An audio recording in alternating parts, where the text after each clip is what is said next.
will be denied the services. I think the unfortunate information outside there is that it is the ministry is not doing enough, but I know they are trying their best.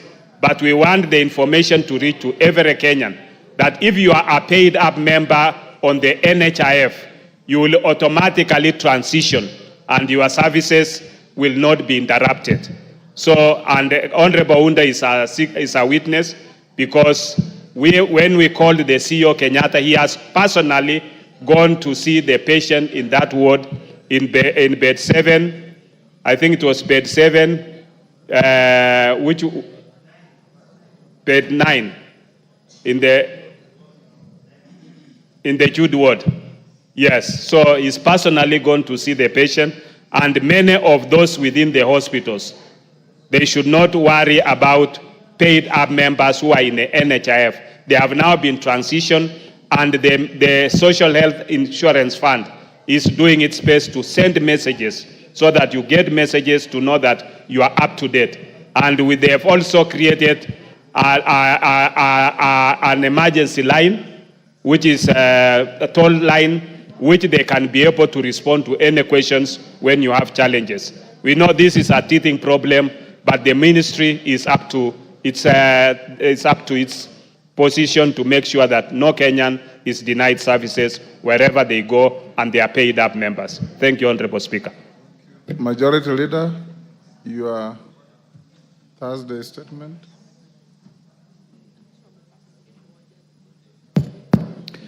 Thank you very much, Honorable Speaker. Honorable Speaker, pursuant to the provision Standing Order 44.2a, I rise to give the following statement on behalf of the House Business Committee, which met on Tuesday, 1st October 2024, to prioritize business for consideration during the week.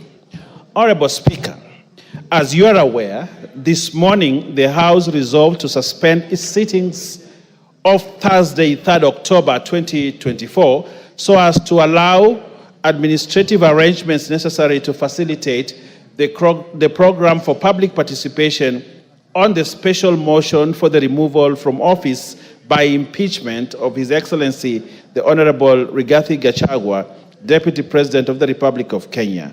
Consequently, the House will reconvene on Tuesday morning. Honorable Speaker, with regards to business scheduled for Tuesday next week, members will note that the House will convene from 9 a.m. to commence consideration of the special motion on the proposed removal from office by impeachment of His Excellency Rigathi Gachagua, Deputy President of the Republic of Kenya. In line with the procedural motion passed by the House, it is expected that during the afternoon sitting, the House will sit until conclusion of the debate on the special motion. Honorable Speaker, in view of the foregoing, I urge members to be present and actively participate in this vital constitutional process. Your insights and contributions are critical, and together, Honorable Speaker, we can ensure that our deliberations reflect the collective wisdom, values, and aspirations of our society. Members, let us come together not just as legislators, but as stewards of integrity and future of our motherland. A robust discussion will allow us to consider various perspectives, ensuring that our final decisions are well informed and representative of the views of our constituents.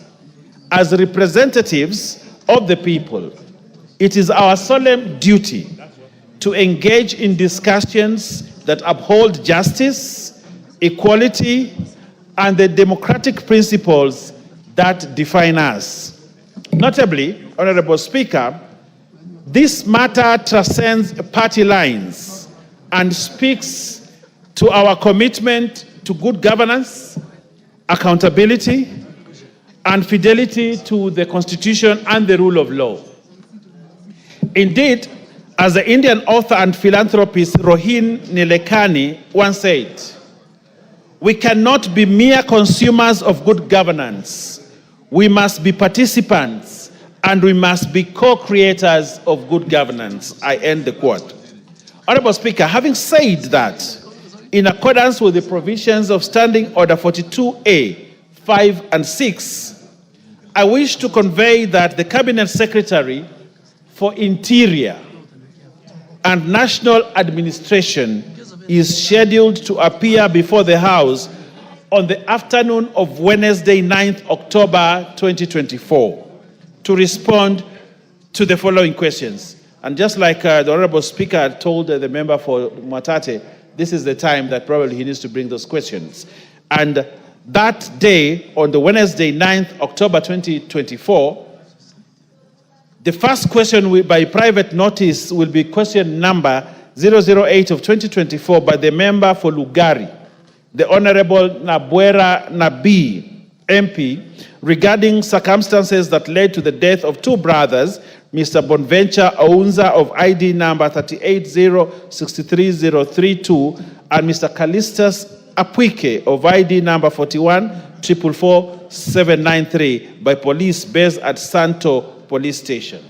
Secondly, Honorable Speaker, is the question by private notice number 11 of 2024 by the member for Moyale, the Honorable Professor Jaldesa Guyo Wako, the gynecologist, regarding the status of the investigations into the shooting of Ms. Kabale Galgalo Guyo of ID number 39763161 around Kangemi Mosque in Nairobi County. The next question is question number 271 of 2023. This is a 2023 question, Honorable Speaker, by the member for Laisamis, the Honorable Joseph Lokuton, MP, regarding staffing of births and registration offices in Laisamis and Loyangalani sub-counties. Question number 02 of 2024, Honorable Speaker, by the member for Matungu, the Honorable Oscar Peter Nabulindo, MP, regarding the surge in cases of livestock theft in the Western region and in particular Matungu constituency. Another question, number 3 of 2024, by the member for Kinango, the Honorable Gonzi Rai, who I saw around here, is regarding the deployment of the contingent of General Service Unit GSU to Kazamoyo village in Kwale County. Question number 5 of 2024 by the member for Bahati, the Honorable Irene Njoki, MP, regarding the replacement of the vehicle with registration plate number GKB 340J assigned to Deputy County Commissioner for Nakuru North Sub-County. The other question, Honorable Speaker, is question number 37 of 2024 by the member for Isiolo South, the Honorable Tubi Budi, MP, regarding the special vetting of ID cards applications carried out by the Ministry for the residents from northeastern and other border regions of the country. The next question is question number 45 of 2024 by the member for Fafi, the Honorable Yakub Farah, MP, regarding actions taken by the government to enhance security in Fafi constituency. The next question, Honorable Speaker, is question number 48 of 2024 by the member for Emuhaya, the Honorable Omboko Milemba, MP, regarding the security of the non-local teachers in Mandera County and border northeastern regions. Again, on the cards, Honorable Speaker, is question number 050 of 2024 by the member for Kilome, the Honorable Thaddeus Zambia, MP, regarding the criteria for gazettement of the Nzai sublocation in Makueni constituency. Honorable Speaker, next is the question number 59, 2024, by the nominated member, Hon Irene Mayaka, MP, regarding statistics of fully operational gender desk equipment in police stations in the country to deal with gender-based violence in the country. Again, Honorable Speaker, there's a question number 123 of 2024 by the member for Yatta, the Honorable Robert Basil, MP, regarding the omission of Yata Sub-County Administrative Unit from the Gazette number 1766 of 14th February 2024. I'm coming to the end, Honorable Speaker, and the second to last question is question number 124 of 2024, but the member for Kiambu, the Honorable Mashua Waithaka, MP, regarding delay in issuing national ID cards within Kiambu constituency. And lastly, Honorable Speaker and members, is question number 126 of 2024 by the member for Sigor, the Honorable Peter Lochakapong, MP, regarding the number and contractual details of the employees recruited by the United Nations High Commission for Refugees, UNHCR, to the Department of Refugees. Honorable Speaker, Tuesday is the day we reconvene. Honorable Speaker, we have a long agenda, a big agenda for that day, and as members depart for public participation, I wish them journey masses and good public participation. And therefore, in conclusion, Honorable Speaker, the House Business Committee will reconvene on Monday, 7th October 2024 to schedule business for the rest of that week.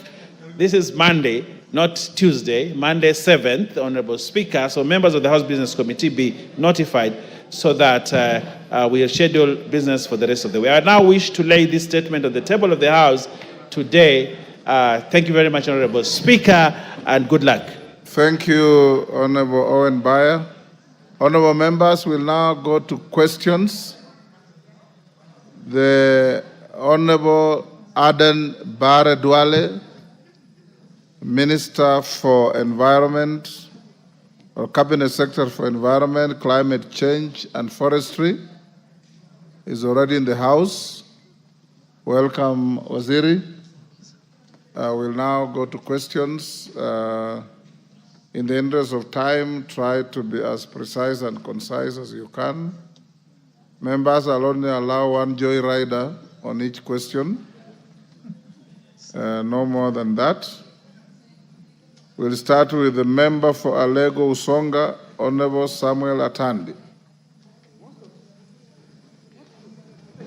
You look surprised, Atandi? No. I'm not surprised, Honorable Speaker. Yeah. I'm aware that the Cabinet Secretary for Environment is supposed to come to He's respond to my already here. question. Yes.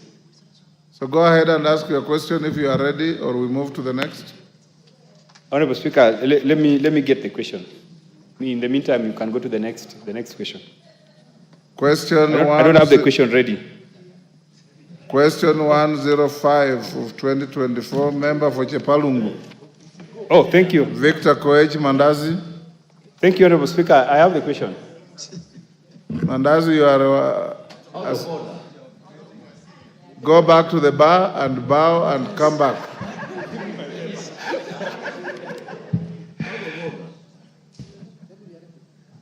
Honorable Speaker, I'm ready. Go ahead, Honorable Atandi. Thank you, Honorable Speaker. Honorable Speaker, my question is number 304 of 2023. Yes. And the question is, one, could the Cabinet Secretary explain why the National Environment Management Authority, NEMA, issued a license for the construction of residential properties along Odaya Road, Kileleshwa on LR number 33734/338, despite the potential environmental impact caused by the developer? Number two, state why NEMA permitted the construction of the said building to proceed without public participation. Number three, explain why the developer has been able to continue constructing the said illegal structures even after repeated requests and petitions from concerned residents. Thank you, Honorable Speaker.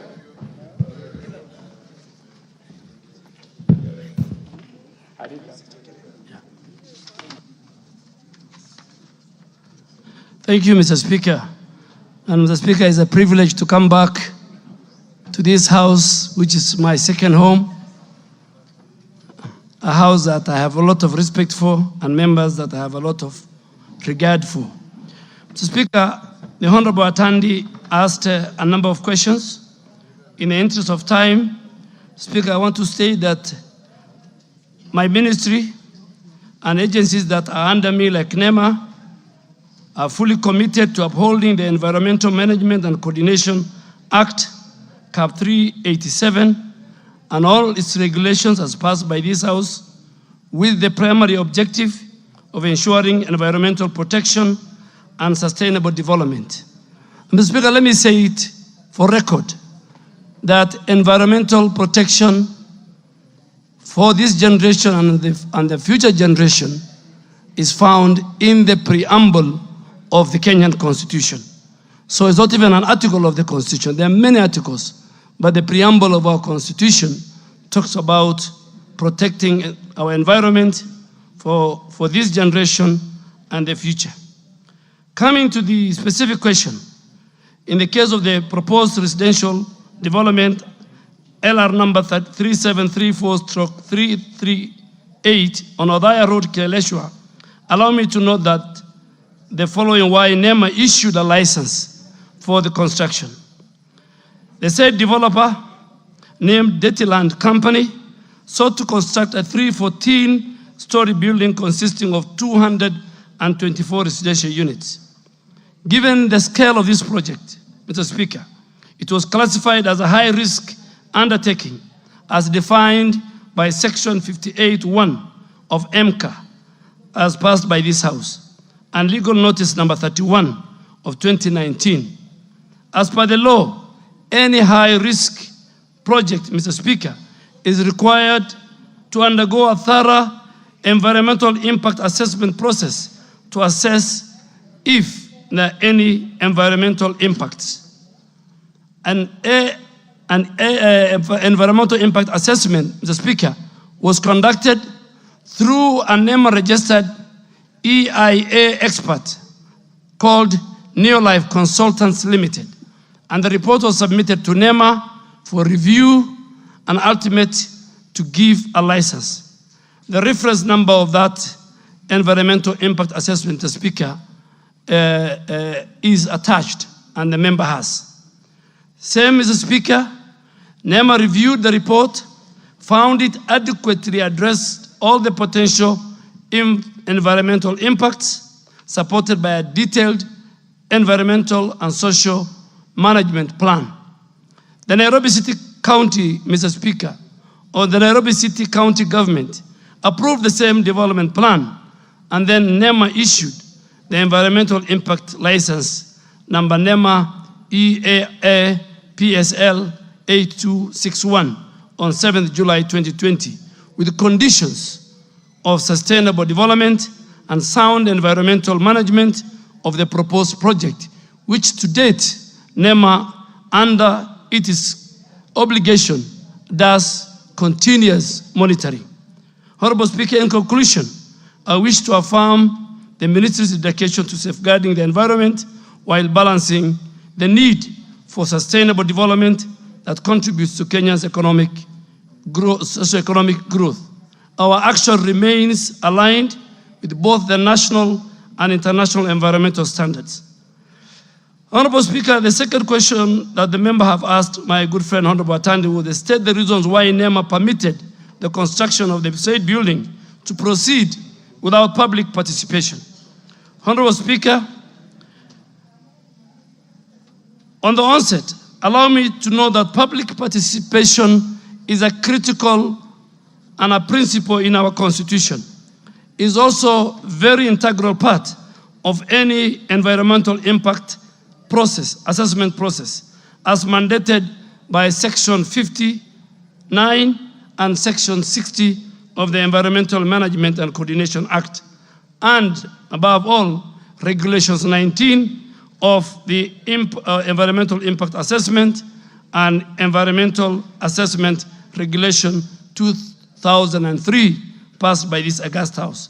For this project, I wish to confirm public participation, Mr. Speaker, was conducted as follows, and it's there in the documents that I've provided to the House and to the member. NEMA dispatched copies of the Environmental Impact Assessment report to 9 lead agencies on the 4th of March 2019 for sectoral review and comments as required by Article 20 of the Environmental Impact Assessment Regulations. These entities include the Ministry of Environment ourselves, the County Physical Planning of Nairobi, the Water Resource Authority, Kenya Urban Authority, Roads Authority, National Land Commission, Public Health officials of Nairobi County, Nairobi City Water and Sewerage Company, and finally Nairobi County Director of Environment. NEMA also, Mr. Speaker, had issued a proponent with a notice of publication on the 1st of March 2019 to invite the public to make oral or written comments on the environmental impact assessment study report. It was captured in all the daily papers. In the Star on Wednesday, 13th March 2019, again on the Star on the 20th March 2019, on the Kenya Gazette notice number 2531 of 15th March 2019, in nearly about 4 radios, 4 classified adverts per day. NEMA received again varied public comments as detailed in the attached. Consequently, a public consultation meeting was held on the proposed site on the 27th of June 2019 with the participation from 62 residents. The minutes of the public consultation, Mr. Speaker, are attached. And that's why this House is going on a recess tomorrow to do public participation. It is central to our Constitution. Nobody can avoid it. Neither can NEMA has the luxury to avoid it. A major concern raised by the residents was conformity to zoning policy of the area and the number of floors, connection to the sewer. All these were addressed, Mr. Speaker. Mr. Speaker, let me make it very clear as the new minister to this docket. Zoning, sewerage, all these are functions of the county government of Nairobi. And the Senate has a role to call the governor or his officials to the same. Speaker, in the view of that, I have just highlighted, there was indeed meaningful public participation and information disclosure of the project. Question 3, Mr. Speaker, was why the developer has been able to continue constructing the said illegal structure even after repeated requests. Mr. Speaker, the construction has continued despite several petitions by some of the concerned residents. I am indeed aware that the residents have lodged petitions with NEMA and other government bodies. Residents were also advised to appeal for a tribunal independent evaluation on NEMA. Speaker, this House, in its mandate in making laws and regulations, has given the citizens recourse to appeal. If you are not happy with the NEMA decision, then you go to the NEMA Complaints Committee. If you are not happy, then you go to the independent environmental tribunal chaired by somebody of a standing of a judge of the High Court. And reputable institutions like Law Society of Kenya, Mr. Speaker, have their representation. So the members were advised to go there, and the Speaker, since there was no court order, nobody has gone to the tribunal, nobody has gone for an independent evaluation of the NEMA decision. NEMA and the other agencies continue to monitor with the compliance with the environmental impact assessment. Mr. Speaker, finally, I wish to reiterate the following. The Ministry through NEMA remains committed to ensuring all full compliance with the Environmental Management and Coordination Act and its regulations as passed by the House. Thank you, Mr. Speaker. Thank you. I think we're going to give one joyrider. Let me see. The Honorable Gitonga Murugar, member for Tharaka Nithi. You're on the intervention button. The Honorable Zamzam. Oh no, she's pulled it out. Yes, I was going to allow you after one joyrider. Then you can respond, but we can go to you directly if there are no people. Proceed. Thank you, Madam Speaker. Madam Speaker, let me say that the response by the Cabinet Secretary appear satisfactory. And given that also is new, I don't want to put a lot of pressure on him. The only observation that I want to make, based on his response, is that it appears these matters will be dealt more by the county government of Nairobi County Government is one that should take a lot of blame on this matter, because the initial concern was that that area is zoned, and the buildings that are coming up are beyond the guidelines of the particular zoning. So it means that the Nairobi County Government has allowed these structures to go up beyond the guidelines of the zoning.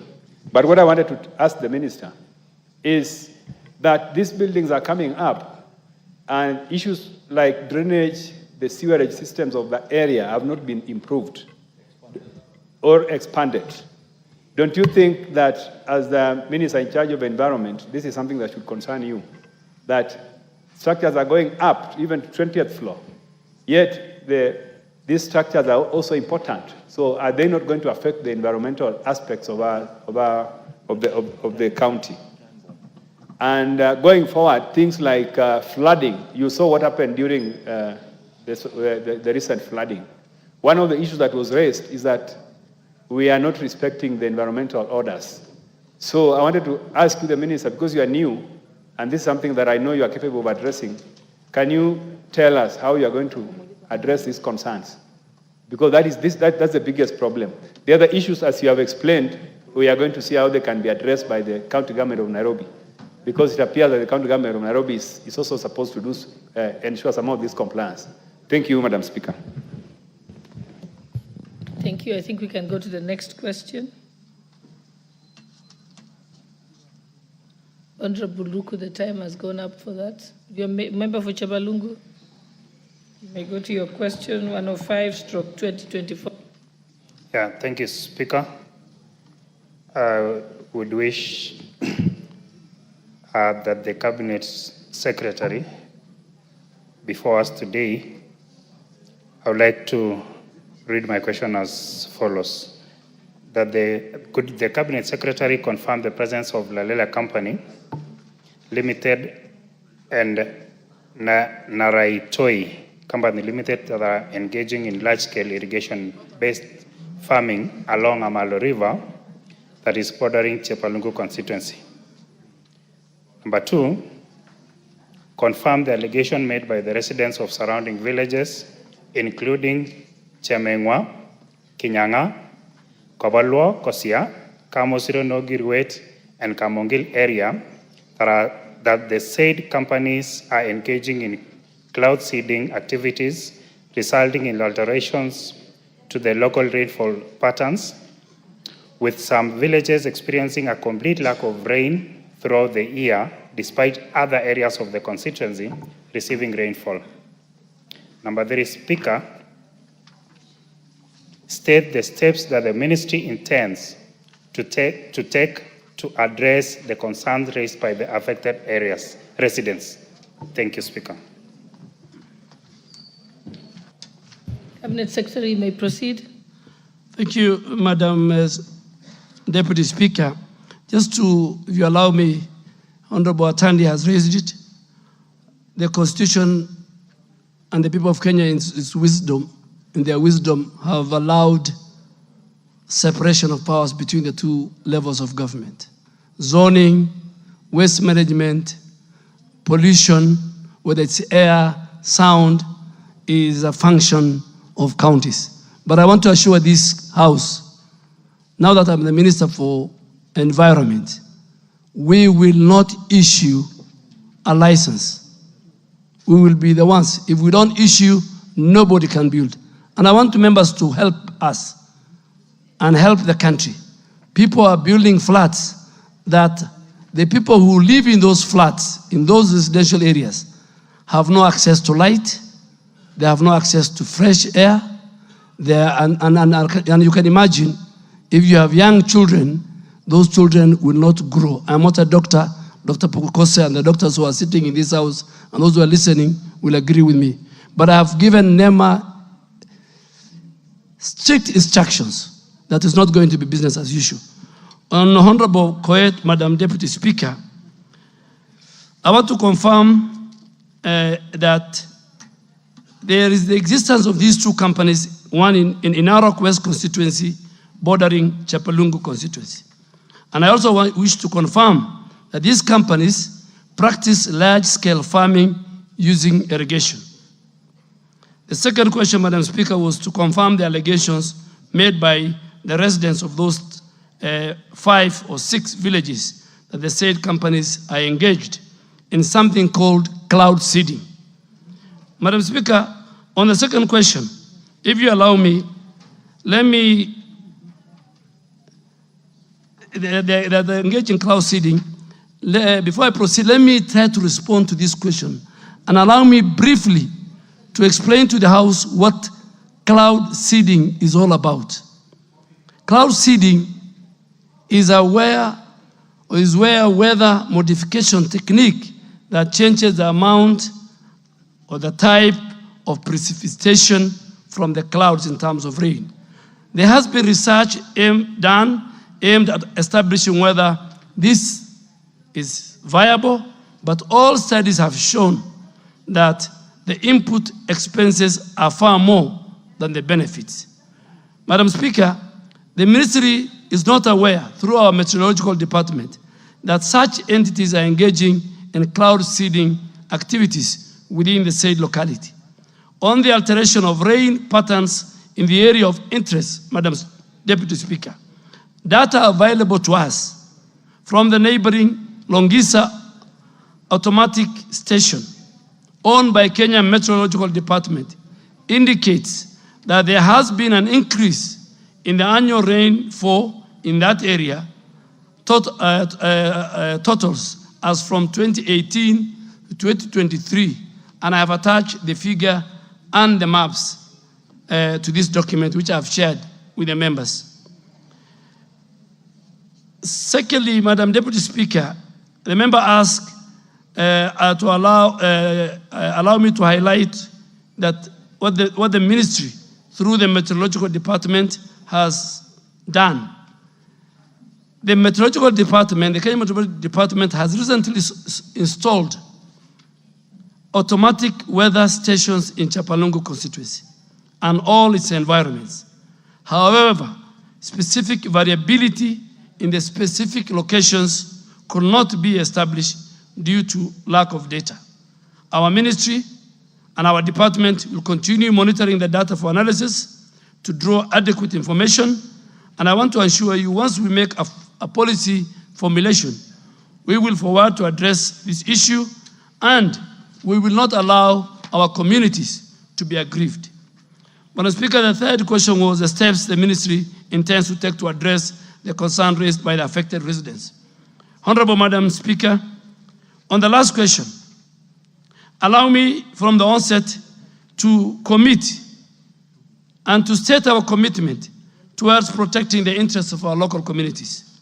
To this end, in addressing the concerns of the affected residents, I commit to do a follow-up with the Ministry of Water and its agency, the Water Resource Authority, to ascertain the abstraction of water from both River Amalo and River Nyangores, as mentioned, and we will report back to this House in very, very due course within 2 weeks. Further, going forward, we hope that by the enactment of the meteorological bill, which is before the House, the Meteorological Department will have the powers to regulate weather-related activities in the country. Thank you, Madam Speaker. Thank you. Before I allow one interjection and then the owner of the question to confirm whether he's satisfied with the answer by the Cabinet Secretary, allow me first to welcome very special guests who are seated in the Speaker's Gallery from Kisii County. Mr. Moega Onchweri, Mrs. Moega, Wakili Wycliffe Moega, and for Claire Ombati. And I think I'll allow the Honorable Sylvanus Osoro, to welcome them on behalf of the National Assembly. He will explain. Thank you very much, Honorable Speaker. Honorable Speaker, I had to make this very, very special request, which is again unprecedented in this House, to welcome very, very special guests to me, because Mr. Mwenga Onchweri picked me from the streets and took me to school upon the demise of my parents. This is a very special guest to me. It's a very emotional thing to me, because when he actually came where somebody had given me a small casual job of welding after I had dropped out of school, he picked me and decided to take me to school, back to school, educated me until I finished. And ironically, one thing that is very special, Honorable Speaker, is that this is the first time that Mr. Mwenga is stepping his feet in Parliament at 78 years old.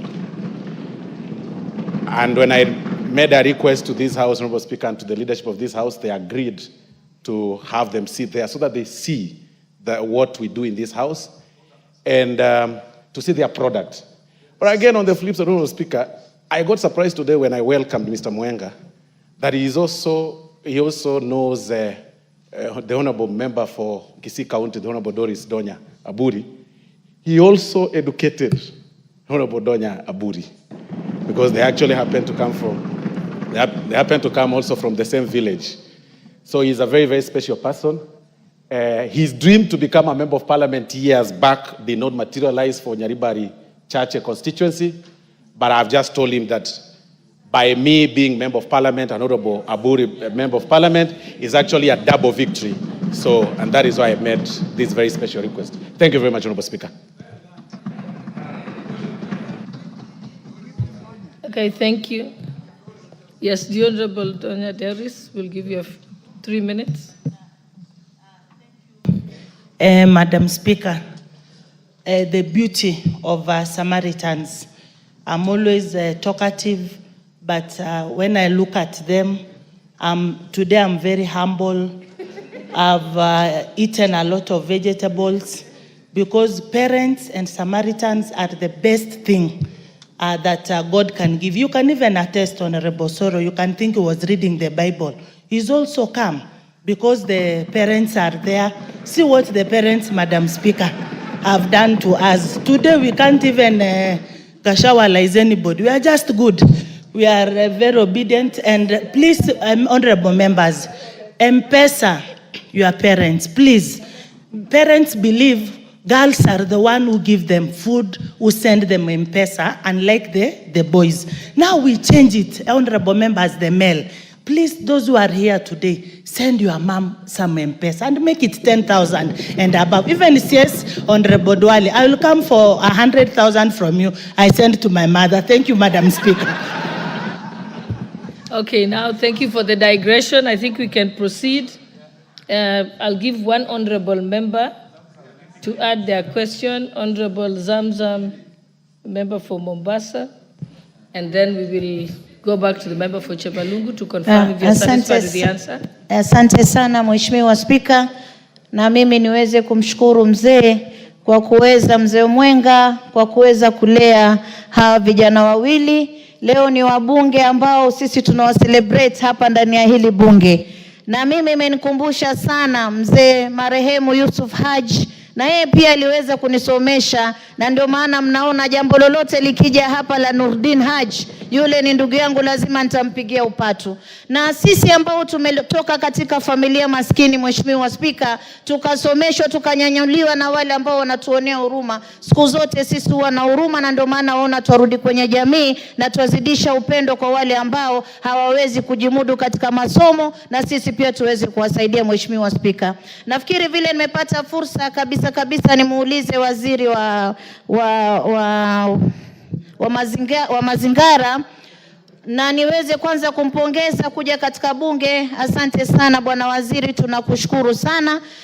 Mimi nilikuwa nataka kuuliza, Umesema kuwa kuna haya mambo ya mazingara ya sewage na nini ni mambo ya county. Lakini hata tukiangalia Mombasa County, Mheshimiwa Waziri, ukiangalia pale Chuda, maji taka sewage inaingia ndani ya bahari na imekaa miaka mingi sana. Wale watoto ambao wanakaa kule katika sehemu zile za slums wanaenda wakiogelea kule. Mheshimiwa Spika, ni kwa sababu watu wamejenga majumba bila kuangalia njia zao za sewage zitakwenda vipi, zote wamezielekeza kwenye bahari. Mheshimiwa Waziri, kwa hiyo mimi nakuomba kama unaweza kulifuatilia.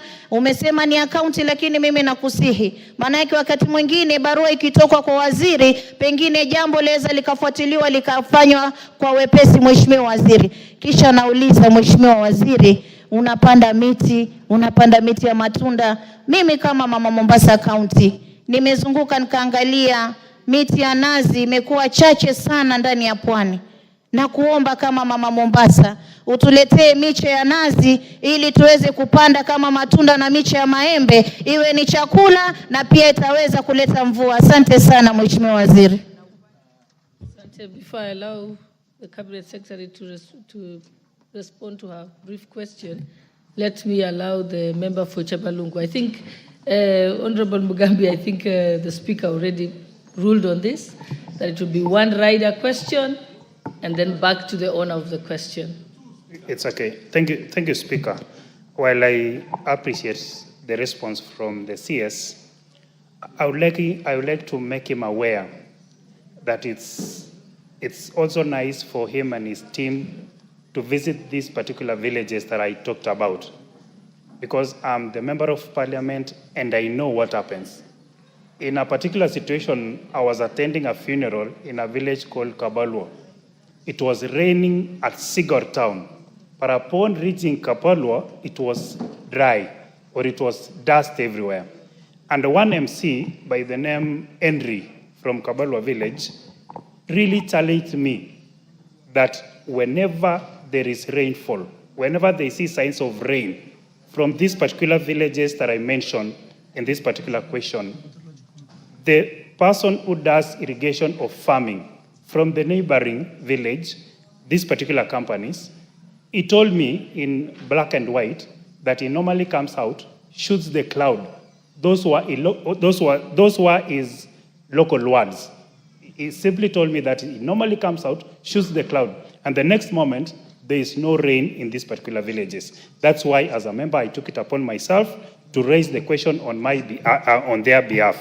And equally, it is worrying to the effect that this particular data that you gave out, that these particular villages have seen an improvement in rainfall, it is totally wrong. I want to say this particular data is wrong as far as I am concerned, because I know these particular villages. The only time that these villages have received rainfall is when the entire country is receiving heavy rainfall. That is almost 1 year ago. But in normal situations where we see patterns of rain, these particular villages that I've mentioned here don't receive any volume or any rainfall at all. So while I appreciate you, I really want to encourage the ministry that you lead now to go back to these villages, get real information, and come back with proper data that will guide what you will do as a ministry, so that we see these particular villages benefiting from the rainfall, because it's dry. It's really dry when there is no heavy rainfall from the country. Thank you, Speaker. Thank you. Honorable Cabinet Secretary, do you have a rejoinder? Thank you, Madam Speaker. To the member for Chapalungu, Chapalungu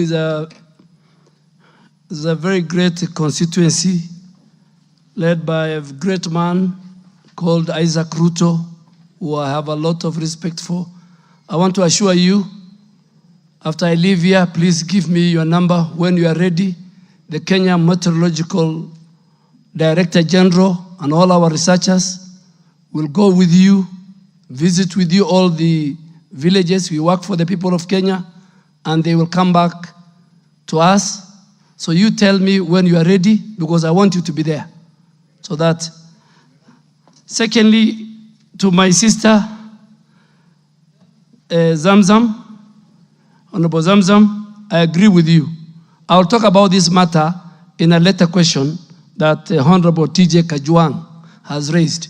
How sewer in our counties are dysfunctional, how there's poor management of the sewer manholes, how there's illegal dumping on our water bodies, the seas, the rivers. So I think when I reach that question, Madam Speaker, I think I'll give a more comprehensive statement on the position countrywide. Thank you. Okay, thank you. Honorable members, let's move to our third question, number 106 of 2024, by the Honorable Timothy Wanyonyi, member for Westlands. Thank you, Madam Speaker. And I want to congratulate the Minister for his new assignment in the Ministry of Environment, because the Ministry of Environment, Madam Speaker, all over the world is now the in thing. Everybody's talking about climate change. Everybody's looking at how we can rescue our planet. And I'm sure Honorable Duale is up to the task. And we know he has passion for anything he does. So, Madam Speaker, allow me to ask my question. Question number 106 of 2024 to the Cabinet Secretary for Environment, Climate Change and Forestry. Could the Cabinet Secretary explain the reasons behind the depletion of rivers, including the number of permanent rivers that have dried up in the country over the past 4 years, and the plans by the ministry to address and mitigate the situations? Question 2, enumerate the entities and groups that discharge their affluent in the rivers, along with the number of private dams constructed in the last 2 years, and the policy statement outlining the penalties imposed on such entities for negative environmental actions. Number 3, disclose the policy statement allowing the cultivation and re-entry of communities into forested areas, specifying the regions and roadmap for such action and the acreage likely to be affected by the forest, per forest. Question 4, outline the measures put in place to reclaim, safeguard, and sustain all riparian areas and vulnerable ecosystems within the country. Thank you, Madam Speaker. Cabinet Secretary, you may proceed. Honorable Madam Speaker, before Honorable Zamzam walks out, there's a question that she asked, I have forgotten, on the coconut trees. I want to confirm that I am here with the CEO of Kefri. Kefri and Carlo have developed a hybrid that is shorter and faster growing coconut trees. They are available in Mutwapa, they are available in Gede, in Kilifi, and we are ready. And also, Madam Deputy Speaker, the 15 billion tree growing initiative of President William Ruto in his strategy to restore our ecosystem, 30% of those seedlings are fruit trees. And I really want to ask members of parliament to help that strategy, take charge of the 30%, give to our rural women in our constituencies, our villages, and that will even our ecosystem. First, restore our ecosystem, our forest cover, and then help reduce poverty. Madam Speaker, coming back to the question by Honorable Tim Wanyonyi, a man I have respect for and has represented the people with disability in this house for a number of parliaments, is that it was the issue of river depletion is a critical concern that is on this government's agenda. Under the leadership of His Excellency the President, the government has made a concerted effort to address the causes, recognizing their far-reaching impacts on water resources, on the livelihoods of our people, and the future of our nation. Allow me to elaborate the main causes of this challenge, highlighting very few because the document I have provided to Honorable Wanyonyi and to the Office of the Clerk. One of it is deforestation and degradation of water catchment areas in very critical water catchment areas like the Mao Forest Complex, the Aberdare Ranges, Mount Kenya Forest, and all this has led to a significant reduction in the ability of these forests to regulate our river flow. For instance, rivers such as the Mara, the Sondu, and Njoro, which originate from the Mao Forest, have experienced decreased water levels due to deforestation, which I will again later address in another subsequent question. Two, the other thing that has affected our rivers is prolonged drought and erratic rainfall patterns due to climate change. Climate change is the current currency in the world. It is there, we must face it. You have seen the floods in Nairobi, you have seen the drought, you have seen the landslides. Climate change is a reality. And this has reduced river recharge and flow. Rivers like Athi River, Wasonyiro North River, which support a very critical ecosystem, support our communities, pastoralists, for water, their livestock, and for people, are among those which have been affected by this erratic and prolonged drought. And these changes have significantly led to significant reduction in water availability across the country. There is a third one is of over-abstraction and unsustainable water use for agriculture, for domestic use, and for industrial use is another big challenge. I want to give the example of Wasonyiro River, which flows through the arid and semi-arid areas.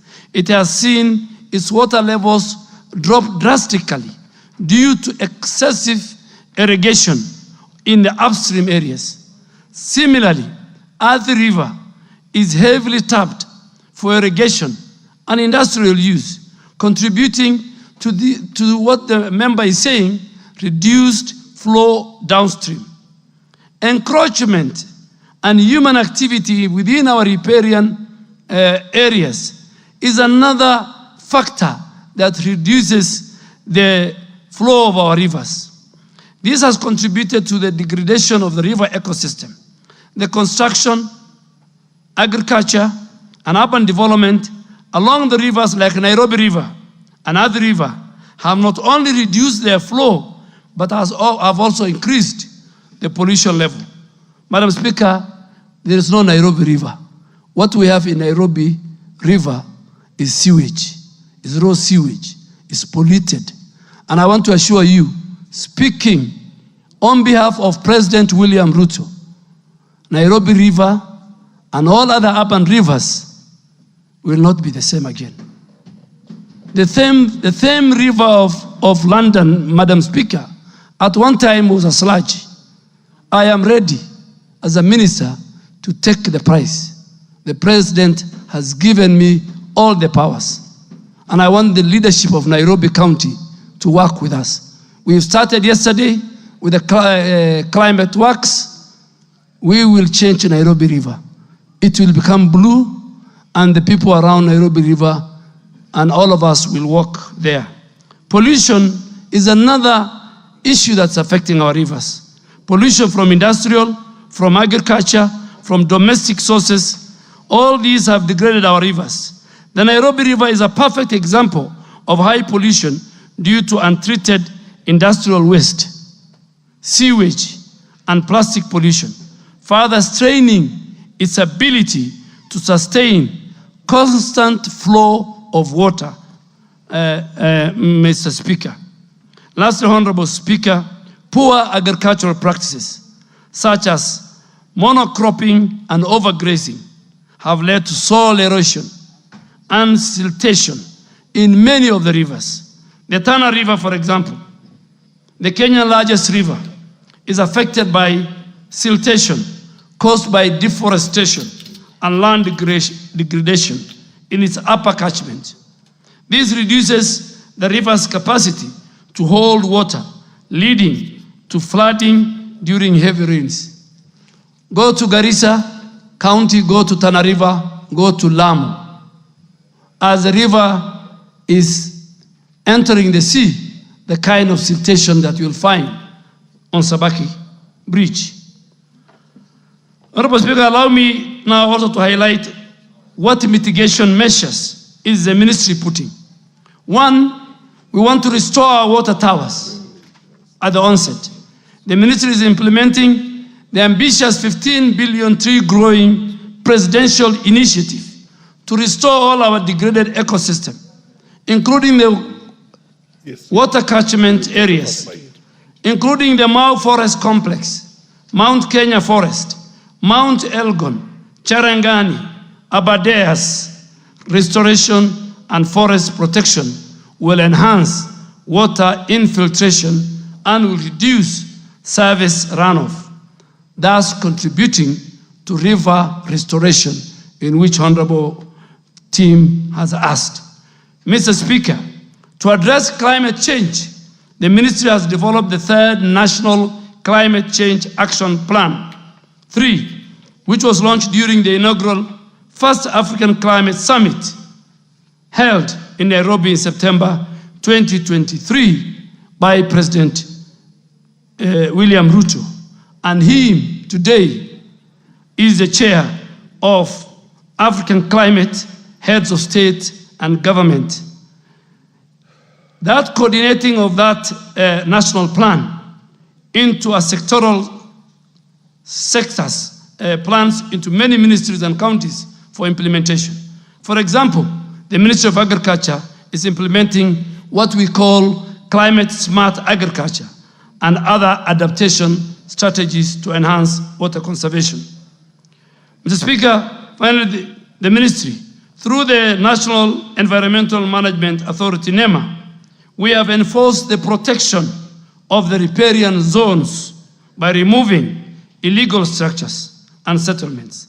This effort is very critical in ensuring that the rivers have adequate space to flow and recharge naturally. For example, the riparian cleanup and protection campaign along Nairobi rivers are ongoing, and it has started yesterday with the 10,000 young people under the Climate Works program that is initiated by our government. In another month, we will add about another 10,000. Nairobi will have 20,000. Then we go to the other 5 cities, and by December, 139,000 young people in all our 47 counties and constituencies will be engaged. It's not a choice. Climate change is real, and we must have clear policies for climate mitigation and adaptation as a country. Mr. Speaker, Honorable Tim Wanyonyi also sought our indulgence to enumerate the entities that discharge effluent in the rivers and the policy statement outlining. Mr. Speaker, when I went to that ministry, what I saw, I can't believe it.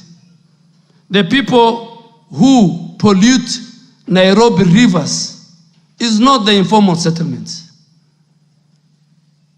The people who produce garbage are not in the informal settlements. They are found in the middle class.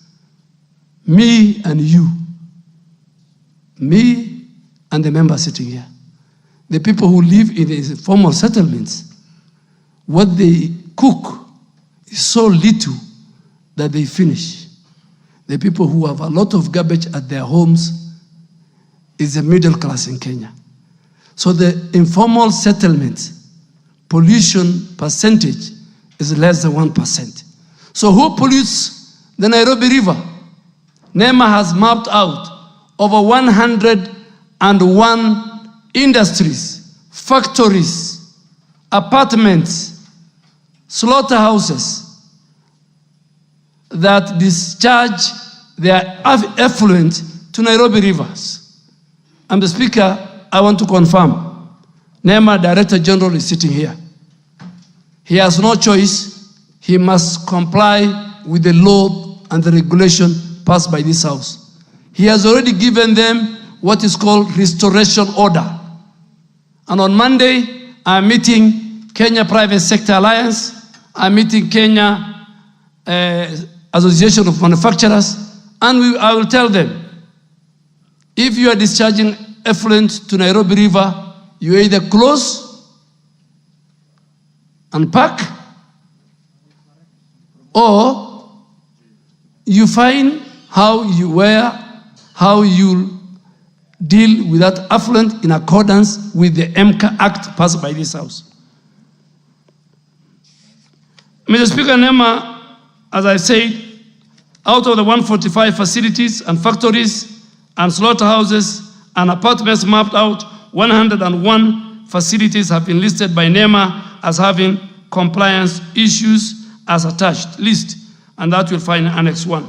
NEMA has also issued restoration order to all the non-compliant facilities to ensure that they set up effluent treatment plants and they treat their waste water to meet the national standards under the Environmental Management and Coordination Water Quality Regulations 2006, passed by this House before discharge. The last question, Mr. Speaker, of Honorable Wanyonyi was to disclose the policy statement. Mr. Speaker, it's noteworthy that non-residential cultivation in public forest is governed by the Forest Conservation and the Management Act of 2016, passed by this House. This act establishes the Kenya Forest Service and vested it with a mandate to develop and sustainably manage, including conservation and rational utilization of all forest resources for the country's socio-economic development and our other connected purposes.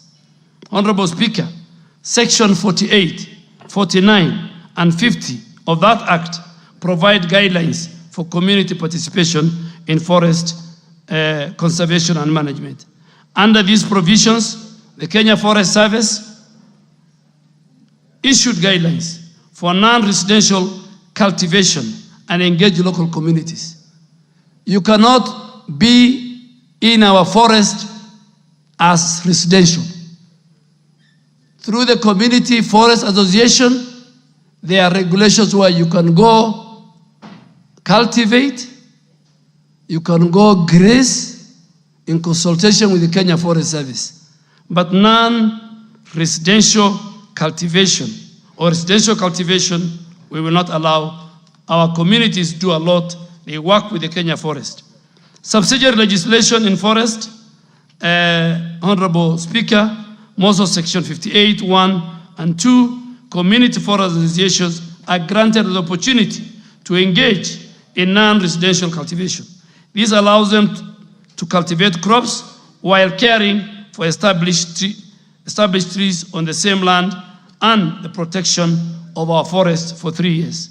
In 2020, Mr. Speaker, operational guidelines for implementing the plantation establishment and livelihood improvement scheme, known as Trees First Guidelines, was put in place, and this was to enhance efficiency and effectiveness of managing our forest plantation. Honorable Speaker, allow me also now to highlight forest cultivation in Kenya faces several challenges, despite the framework and the efforts that and the law that this House has put in place. We have got forest degradation due to unsustainable cultivation practice, poor management, and lack of enforcement have led to deforestation in some of our areas. I am here with the Chief Forest Conservator, and we have agreed in principle that our rangers, our foresters, it will not be business as usual. We must, all of us, from the top to our citizens, We must protect our ecosystem. We must protect our biodiversity. Enforcement is a key issue, Mr. Speaker, because KFS is really underfunded, and I'm sure the Committee of Environment will look into that when our physical space improves, Mr. Speaker. Population pressure and conflicts over land use has caused more forest encroachment. And finally, Mr. Speaker, communities involved in our engagement with Kenya Forest Service do not follow sustainable farming practices, which sometimes can lead to soil degradation, loss of biodiversity, and ecosystem disruption. Mr. Speaker, the other long issue that I need to address, which I've given to Honorable Wanyonyi, because he had many questions, was the challenges and how to improve forest conservation and cultivation. The ministry has intensified its efforts to enforce forest conservation laws, mainly through Forest Conservation and Management Act that this House passed in 2016. The ministry has recruited more than 2,664 forest rangers to bolster our enforcement and monitoring activities across all forested areas, increasing funding for the Kenya Forest Service, and we want to thank the President. In all subsequent government, it is President William Ruto's tenure that over 2,600 forest rangers were recruited. The ministry has also reviewed the three first guidelines to make them more adaptive to our emerging challenges, such as the land use conflict, climate change, and invasive species management. The ministry is also working closely with the Community Forest Association to promote sustainable farming practice. And lastly, we want to ensure compliance with the law, and the ministry has introduced very strict monitoring mechanism, including regular inspection of forest stations, and these inspections ensure that cultivation's activities are aligned with sustainable forest management and conservation guidelines. Thank you, Mr. Speaker. I will give the first bite to the Honorable KJ and then go back to Honorable Wanyonyi, the questioner. Proceed, Honorable KJ. Mr. Speaker, I thank you. And allow me to start by saying that we are happy to have Waziri Duale in the House. It's deja vu when we hear his voice come across through the public address system. We feel like he's seated right there as a leader of majority, one of the better performing leaders of majority that the history of this parliament has known. Now, being a leader of majority, Honorable Duale understands that this parliament never moves in vain. And that's why I rise to ask about the progress of the implementation of a motion that was brought to this House by myself, but was backed by members and passed. And when it was passed by members, then it ceased being my motion. It became a motion of this House. And because this House never legislates in vain, I would like to know, in connection to the reply that he's giving my neighbor, Honorable Tim Wanyonyi, in Nairobi City, we do not have space to plant trees. We do not have shambas. We do not have forests. So the motion was seeking to have the ministry implement tree planting along roadsides and along road reserves. This country constructs in excess of 600 kilometers of road per annum. These roadsides, if they became sites for tree planting, then Nairobi will get its fair share of the bite at the cherry in populating trees in this country. And so the target that the ministry has, Nairobi will be assisting in that target by planting trees along roadsides and road reserves. And this is not uncommon, Mr. Speaker, because previously, the Honorable Beatrice Elachi neighbors me. She will tell you that some roads that we share, when we were growing up, A road like James Gishuru, all the way from Wayakiwe to Dagoretti Corner, used to have a canopy of trees on both sides of the road. And during bloom season, during the jacaranda tree bloom season, it would be the most beautiful boulevard with purple flowers along that tree. Because, Mr. Speaker, when a road gets a tree canopy, it stops being a road, it becomes a boulevard. KJ, it's a question time. The question is... The chair has given you some leeway so that you can build on your question, but please ask the question. Yes, sir. Yes. Mr. Speaker, I do oblige, and the question is, what is the state of implementation on the motion that was passed by this House on the tree planting along roadsides and along road reserves in this republic? I thank you, Mr. Speaker. Fair enough. Timonyonyi, you can ask your question, and then the minister will the cabinet secretary will answer them together. Proceed, the Honorable Wanyonyi. Can you give him the mic, please? Thank you, Mr. Speaker. First, I want to appreciate the answer that the minister has given, very elaborate, and I know he means the things he has said, especially, Mr. Speaker, about the Nairobi River that is so polluted, and looking forward, Honorable Tuale, that we, as leadership of Nairobi, we are ready to join you, to work with you, to reclaim these rivers. Nairobi River never dries up. It runs throughout the year. And if it is saved, Mr. Speaker, it will even be giving people who live along that river fresh water and many other things to use it. So we look forward to Honorable Tuale for that implementation. And secondly, my other comment, there is a riparian area just outside Westgate Mall, which land that Honorable Ngilu, when she was the Minister for Lands, she helped rescue that land from land grabbers.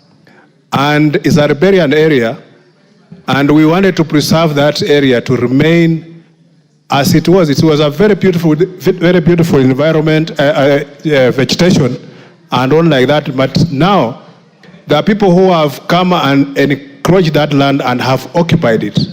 So I would like to ask whether the Honorable Minister will be in a position to come and help reclaim that land along with his colleague, the Minister of Lands, so that it remains a riparian area and will preserve our ecosystem within that area. Thank you, Mr. Speaker. Thank you, Mr. Speaker. Mr. Speaker, Honorable Honorable KJ asked a very good question. I will look for the motion, and I'm sure the Committee on Implementation need to invite me and the rest who are concerned. But I want to assure him that there are many places to plant. We have started with City Park. City Park now is under KFS. The title belongs to the Ministry of National Treasury. It belongs to us. So City Park, because Karura now is over-congested. In one weekend, there are over between 5,000 to 10,000 people. So we want to plant, fence, and make City Park forests be like Karura.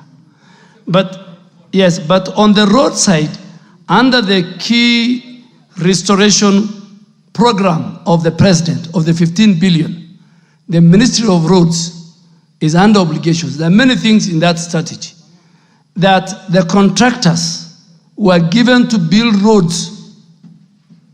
They are under obligation to plant trees and grow trees, not even planting, grow trees. The way you see in Europe, if you drive from here to Thika, from here to Nairobi, to Nakuru, to Kisumu, you must drive in the middle of a row of a forest, that road.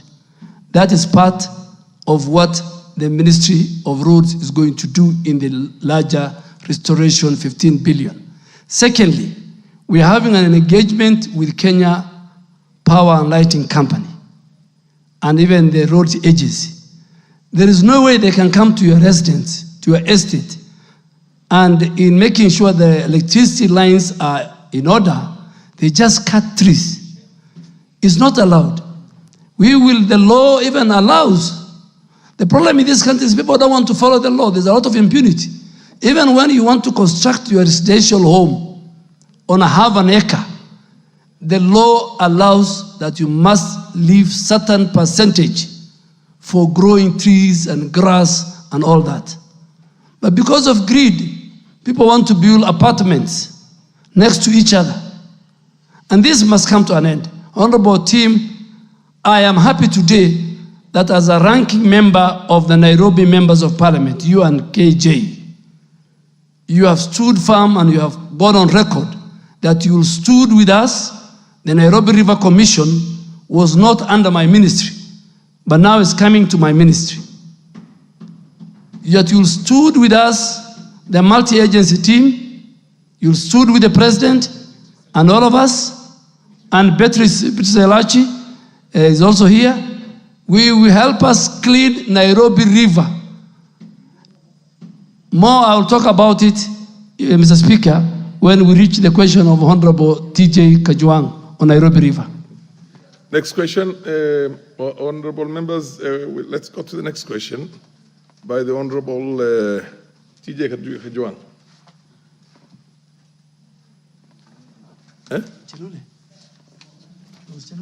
No, it's, sorry, it's the Honorable Member of Parliament for Nakuru, Madam Liza Chelule.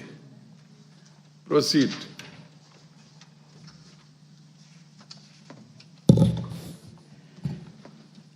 Thank you, Mr. Speaker, sir, for giving me this opportunity. Waziri, welcome, and we congratulate you for your new position of CS for Environment. My question, Mr. Speaker, sir, is 107 of 2024, and it is as follows. Could the Cabinet Secretary elaborate on the initiative undertaken by the ministry to preserve wetlands and water catchment areas within the country, and further state the effectiveness of such institution? My number 2 question, Mr. Speaker, sir, could the Cabinet Secretary explain the measures of the ministry, the ministry has put in place to safeguard indigenous trees planted in Kenya forests, considering the significant threat posed by charcoal burning activities? My question number 3, Mr. Speaker, sir, could the Cabinet Secretary provide the status of the community forest associations nationwide, and further state the steps taken by the ministry to ensure those associations are adequately equipped and trained to actively engage in seed propagation, particularly in light of the government's plan to plant 15 billion trees within the next decade? Thank you, Mr. Speaker, sir. Minister. Thank you, Mr. Speaker. Mr. Speaker, the Honorable Member for Nakuru County, my sister, seeks to know the initiative that the ministry has undertaken to preserve our heritage, our wetlands, and catchment areas. Mr. Speaker, at the policy level, the ministry has put in place National Wetland Conservation and Management Policy 2009 to ensure how we use and the sustainable management of our wetlands in the country, and to ensure sustained ecological and socio-economic functions for the wetlands for both the present and for future generations. Mr. Speaker, the ministry is now implementing that policy jointly with other stakeholders in order to protect and safeguard wetlands. 2, Mr. Speaker, the ministry has developed and is enforcing the Wetlands Regulations 2009, which was passed under the Environmental Management and Coordination Act, CAP 387 laws of Kenya. These regulations, Mr. Speaker, provides a framework that will ensure all wetland resources in our country are utilized in a very sustainable manner compatible with the continued presence of wetlands and their ecological goods and services. Mr. Speaker, the ministry has also designated 6 wetlands in the country as far as the Ramsar site. Ramsar is a convention that Kenya has signed internationally in 1992. These sites include Lake Nakuru in Nakuru County, Lake Elimantaita in Nakuru County, Lake Bogoria in Baringo County, Lake Baringo in Baringo County, Lake Naivasha in Nakuru County, and Tana Delta in Tana River County. Thirdly, to promote wise use and conservation of our wetlands and all the associated resources, my ministry is implementing the management plans for several wetlands in our country. Mr. Speaker, I don't want to read, it's a long list. I have provided to the member from Gambele Swamp Integrated in Meru, Lake Kenyatta Management Plan in Lamu, Tana Delta Management Plan in Tana River, Sabaki Estuary Management Plan in Kilifi, Lake Jibe in Taveta, Munungu Swamp in Embu, Saiwa Swamp in Trans Nzoia, Kibiroing Wetland Management Plan in Nandi, which are all ongoing, and Lake Bogoria Management Plan, which is under review. Honorable Speaker, the ministry is also restoring all our degraded wetlands by mobilizing various stakeholders, including the national government agencies, county governments, the private sector, NGOs, and the general public and our local communities to restore all degraded areas through planting of trees, and it's part of the wider 15 billion trees growing initiative started by President William Ruto.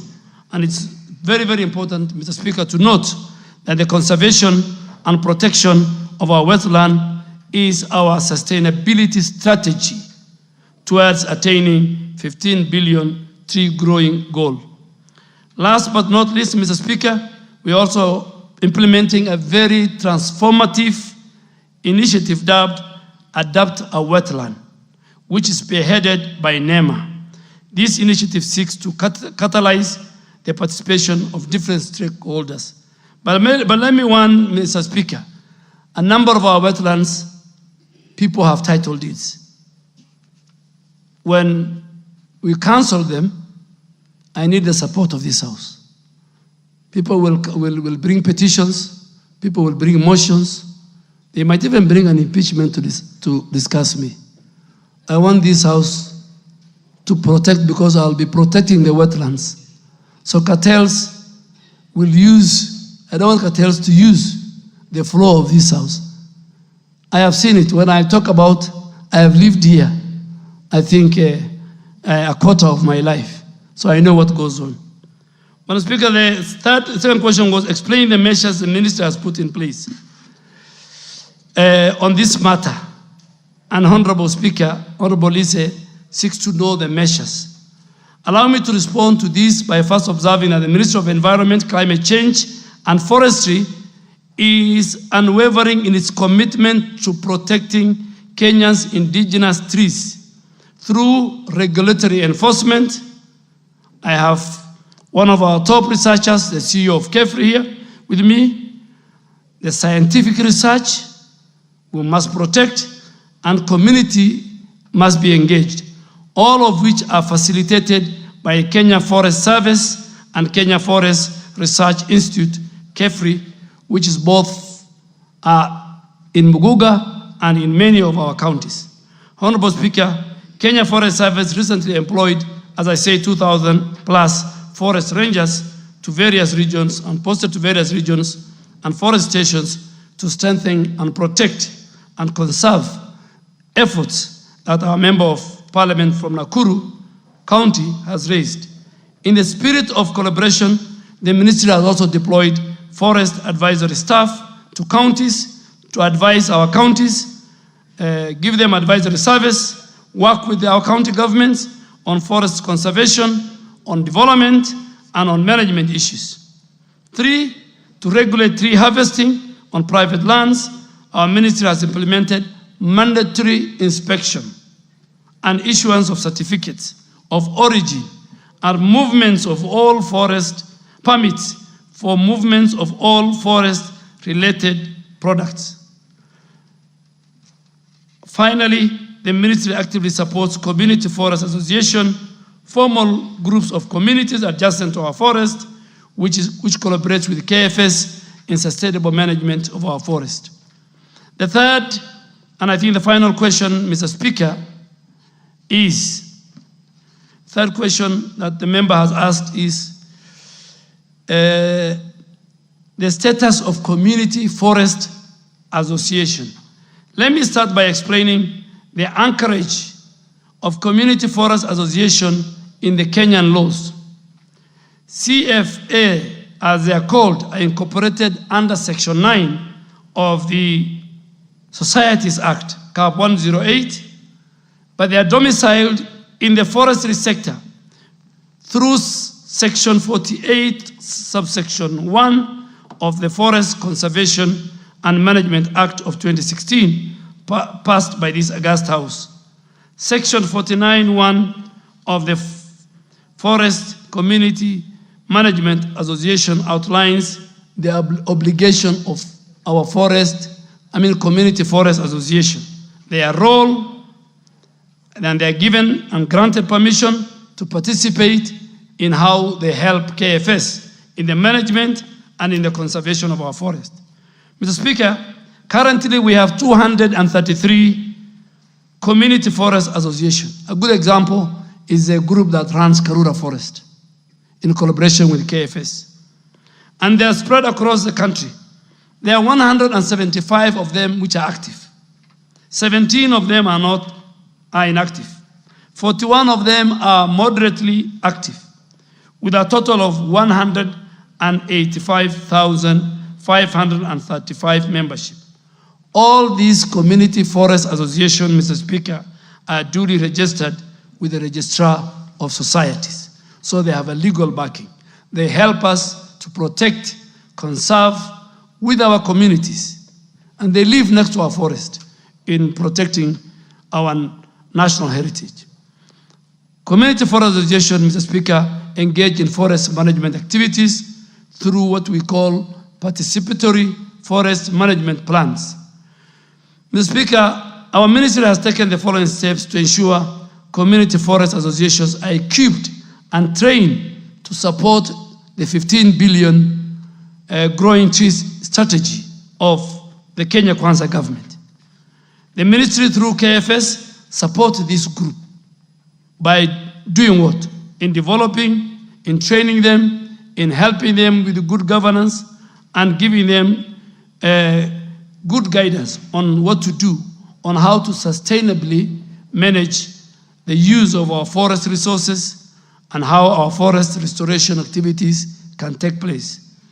Speaker, the ministry provides through KFS and KEFRI, it offers them training in forest governance. It offers them training in monitoring and compliance with the forest regulations, while KEFRI provides specialized training in seed propagation, nursery management, agroforestry production. The Speaker, before I became a minister, I didn't know what is KEFRI and where they are. I really want to ask that one day, members, when you're free, you visit KEFRI in Miguga.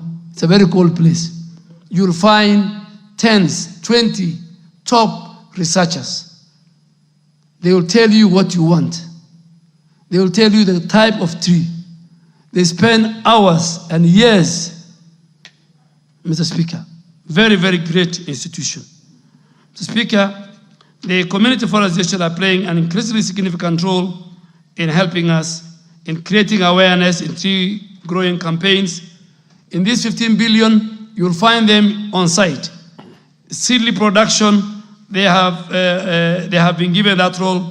They help us in producing those seeds. They help us in running nurseries, in planting and growing of trees in gazetted and outside gazetted forest. They protect planted trees from destruction and damage. So they are very, very important. And that's why this August House gave them a role when they were doing the Forest Conservation and Management Act of 2016. Mr. Speaker, I think I have answered all that to the member for Nakuru County, the Honorable Liza Chelule. The Honorable Wilberforce Oundo. Thank you, Honorable Speaker. It's good to see my friend in the House today. He was the majority leader, and he left me seated here, and you'll always find me here, regardless what Sir George thinks. I'll always sit here. Honorable Speaker, I like his passion for the new assignment. I did not know he'll transit from a Afande to a forestman that seamlessly. Honorable Speaker, I want, probably it might not have an answer now, but I want you to engage your team to look at a series of hills in Funyula constituency, starting from Odiado Hills all the way to Busia Hill. For many years, during the times of Professor Julio Jambo, when she was the MP, the place was populated by trees, indigenous trees. Over time, as was clearly said, bad farming practices, deforestation, and tree cutting for construction size, charcoal burning, has decimated those trees, and then those hills are now bare. Is there a program within the ministry that private owners of land can collaborate with the ministry to ensure afforestation with the indigenous trees so that we preserve the environment and return the hills to the status they were in the 1970s and early 1980s? Thank you, Honorable Speaker. The Honorable Member of Women Rep for Wajir County.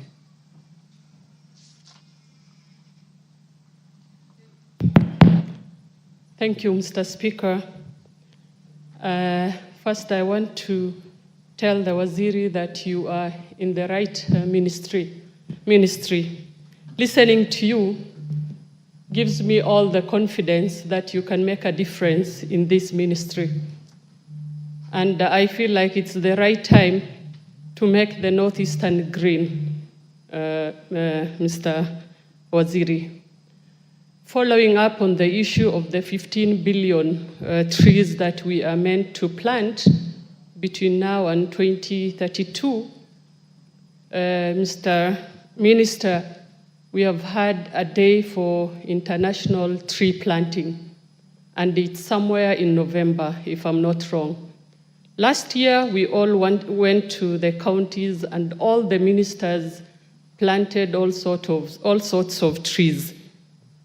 But coming to where we come from, you and I, all those trees are not doing well. Are we having a scenario whereby we are just planting trees and we leave it, or we can plant trees for sustainability? I want you, when you go back, to look at the trees that were planted. I know you were not there. Find out how they are doing. I know your team can do that. They can do that work and see how they are faring. 2, I've been to the KFS many times. I was just hoping if we can have a land, a forestation land for Wajir, Mr. Minister. We have the land, but we don't have trees, we don't have water. But I believe if we were given water and trees, we can give you land that you can do very well, that people can come for benchmarking. And I'll repeat this, Mr. Minister, that by the time you leave this docket, I want you to paint Northeastern green. It's viable, it's possible, and we can make it, all of us. Thank you. CS, I think you can take a few more and then answer them together. Yes. You can take 2 more. Yes. And then you answer them at one go. Oluoch, are you still on or you have changed your mind? Okay, the MP for Seme then, if Oluoch is not interested.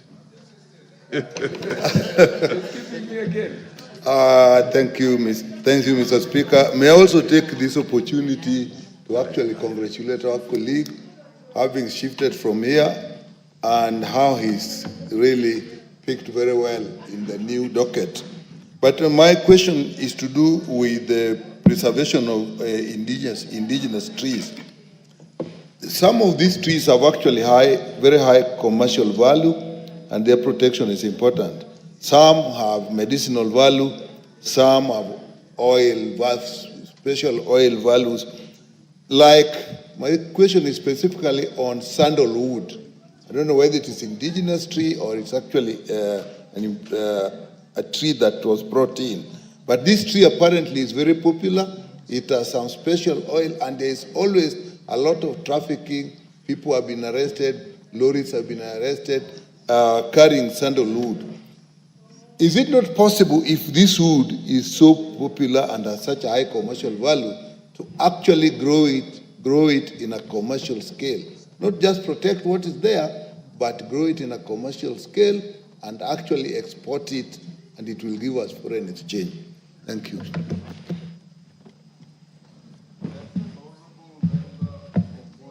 Bonnie.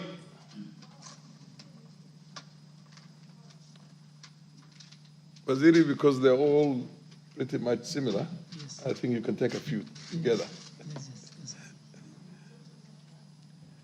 Yes, you have the mic. Yeah, thank you, Mr. Speaker, and thank you, Honorable Duale, my friend. Since you left, I'm still suffering. Yeah, my question is similar to the question by Honorable Member from Wajir. Last year we had a tree planting day, and it succeeded in some areas. Chair, can you protect me from these honorable members? Honorable Rosa Buyu. So last year, it succeeded in some areas where others did not succeed. In Ukambani, I think it partially succeeded because of two reasons. One, our long rains start in October, ends in December. That's our long rains. But the trees, we brought the trees in November, so we had only like 1 month for the trees to get the necessary water. Secondly, these trees, they were not really for Ukambani, and therefore they could not really withstand the harsh climate in that area. So my question is there plans to have the tree planting day this year? And what are plans? What plans are there for government to supply trees which are really area specific? Thank you very much. I think I will ask the questioner, Madam Chelule, to ask the last question on this. There are two other questions which those of you who feel they can contribute can also, or rather ask questions, will get an opportunity to proceed. Okay. Honorable Lisa. Okay, thank you, Mr. Speaker, sir, for once again giving me this time to react to the answers given by the Cabinet Secretary. Mr. Waziri, we are not only talking about the government forest and other government institutions. I'm very passionate in planting trees. And I want to request you, Waziri, that we need to engage people at home to do serious planting of indigenous trees and other trees, exotic trees. And I'm saying this, Mr. Speaker, sir, because if we don't engage the people of this country, even to plant in their private lands, we may not achieve what we want to achieve. Waziri, I hope you are aware that most rivers are disappearing because of degradation.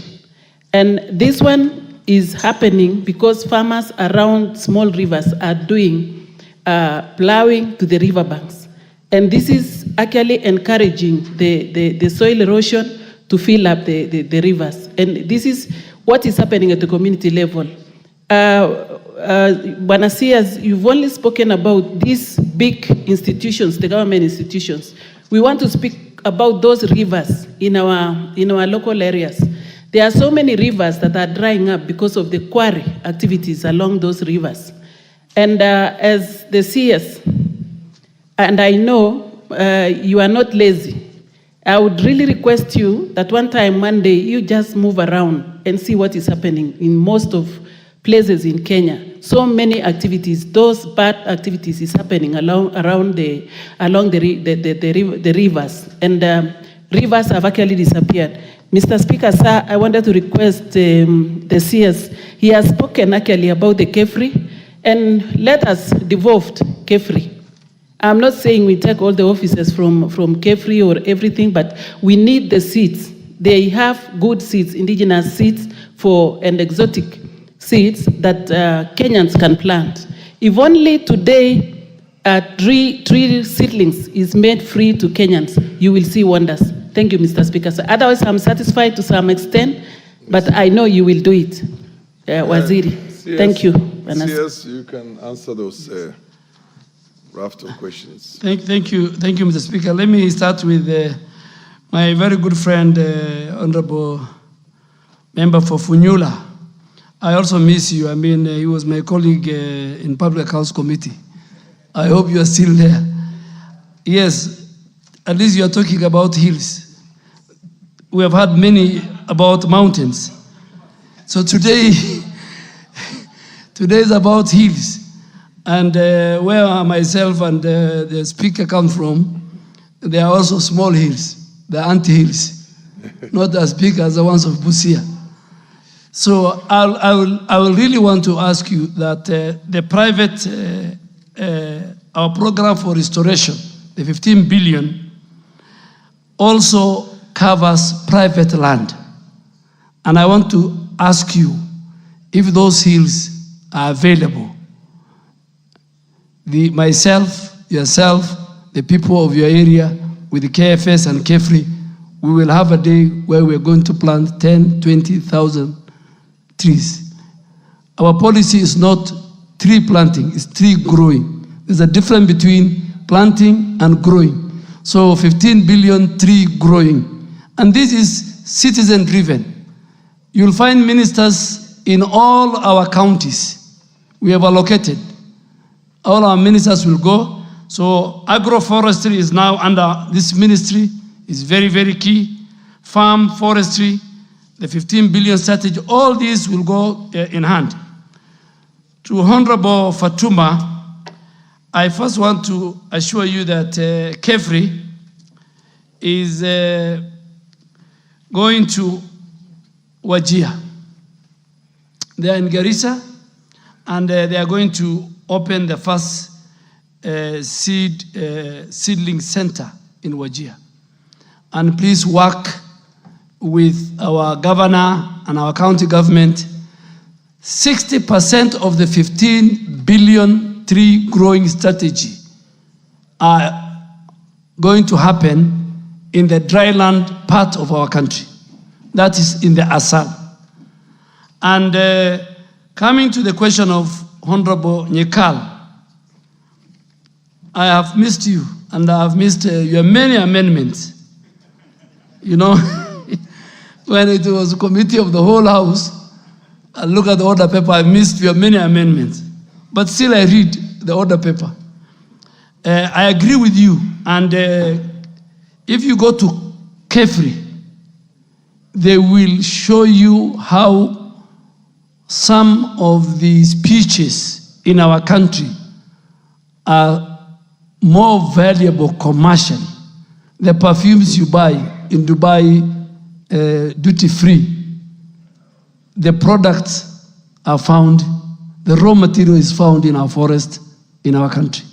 So if you just go to if you go to Dr. Jane, our acting CEO of KEFRI, she will tell you which trees are good for which area of our country. So we don't even plant trees anywhere. Every area our scientists have identified. And I have a very long list, particularly for colleagues in the Asal. There are many trees that grow in our areas, but we don't know the value. But I have asked the Speaker to arrange for me a Kamkunji, maybe later in the month, so that we talk to our members on this 15 billion presidential tree growing area, so that under the environment aspect of your NGCDF, we can even pick, even if you pick a 30% which is fruit tree, and you take it to our rural constituencies, and you give to our rural women, that will change. Not only it will help us in the reforestation of our country, but it will help us reduce poverty within our communities. So please, I really want us to work on that. I think Honorable Boni, the Speaker, I'm not seeing him here. He's there. Next. Oh, he's there. Oh, he has come. Yes, he is a good friend of mine. I have also missed him. But Speaker, if you allow me, the problem is I cannot come to the bar. But I will come, and once I'm around here, you allow me to come and have tea at the lobby, like General Kaiseri, the late General Kaiseri used to do. And I agree with you. In our areas, Kitui, Garissa, the dryland areas, Dr. Jane and KFS have the solution of which trees that don't require a lot of water, that will grow and even will help the community in terms of commercial activity. And the fruit trees we can give to our rural women in your constituency. But that will have a meeting. I think, Mr. Speaker, Honorable Chelule gave very fair comments. We will take her comments. And on the quarries, we will deal with it. The man in charge of quarries, just text me which quarry is affecting our rivers. The NEMA person in Nakuru will either do his job or he'll work for the quarry owner. There's no choice between. So you either work for government or you work for the people who are doing business in various sectors. Thank you, Mr. Speaker. The next question, I think you will get a bite in the next questions because all these questions are pretty much similar. So the Honorable TJ, I notice you have just walked into the house and you have a question. Could you ask your question? Give him the order paper, please. Yes, Mr. Speaker, I can confirm to you that Ruaraka is in the house. Mr. Speaker, my question is number 129/2024. The question is directed to the Cabinet Secretary, Environment, Climate Change and Forestry. I want to ask questions about Nairobi River pollution and noise pollution. Number one. Ask the question verbatim.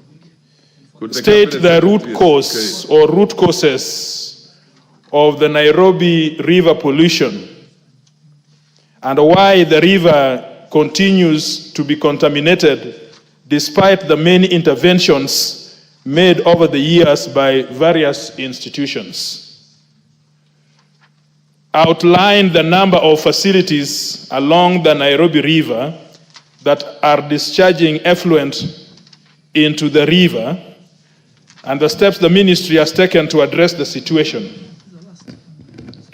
What measures, Mr. Speaker, are there to address the discharge of effluent into rivers and water sources in the country? And the last one on this, clarify whether illegal dumping or dump sites, including the infamous Dandora dump site located along the Nairobi River, are contributing to the Nairobi River pollution, and what measures are in place to remove illegal dump sites and dumping along rivers, including management of waste in urban areas. Mr. Speaker, state the steps taken by the ministry to address the increasing cases of noise pollution in the country, especially in residential areas within urban centers. Mr. Speaker, I ask. Cabinet Secretary. Thank you, Mr. Speaker. Speaker, let me start, and I really want to thank Honorable TJ Kajwang. This is a current question. because Nairobi rivers is a currency, an important and a priority for this government and for the president. Mr. Speaker, as you may be aware, the president recently launched a groundbreaking and ambitious climate resilience service program called Climate Works, aimed at ecological restoration of our urban rivers, mainly and started with the Nairobi rivers, while we still maintain public infrastructure, housing through labor-intensive and sustainable public works. So, the Speaker, I will have another day to talk about this climate works.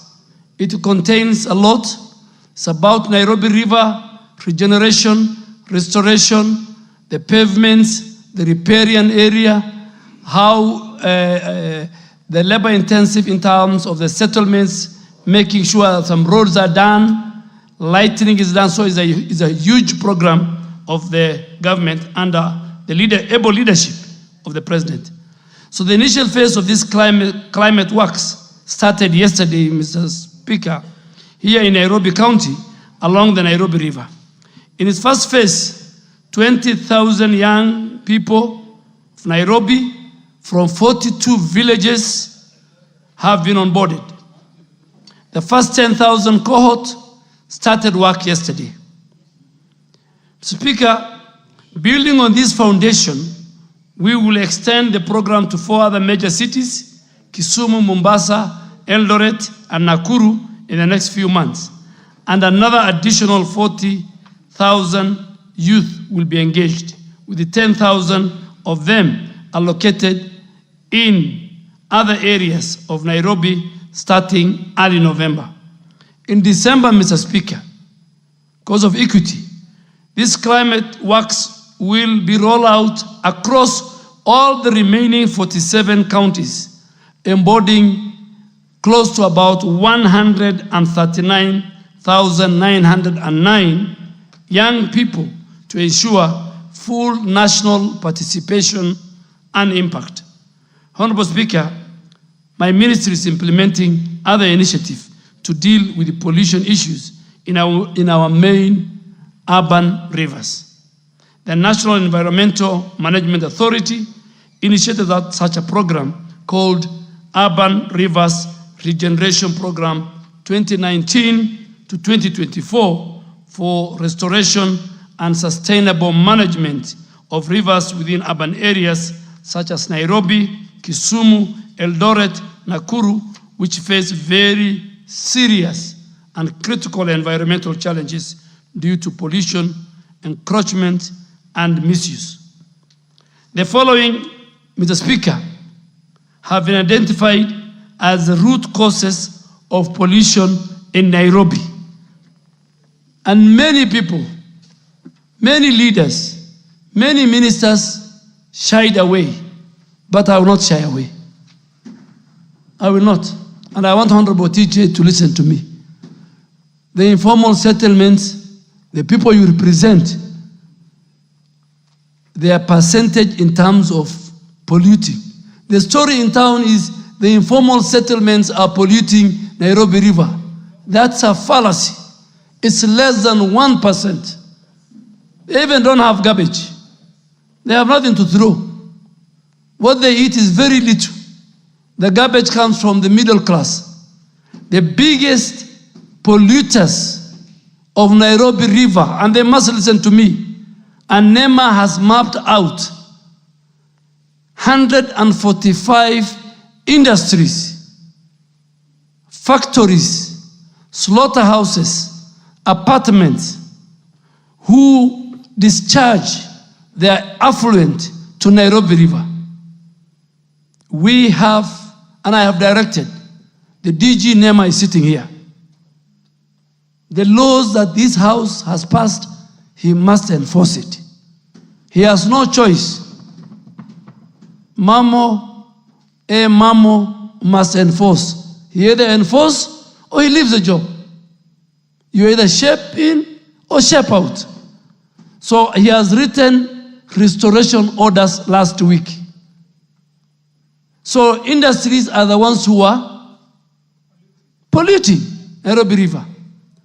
Number two, the greatest polluters, and the president has spoken to them, is Nairobi Water and Sewerage Company. It is Athi Water and Sewerage Company. The president has spoken to the two CEOs.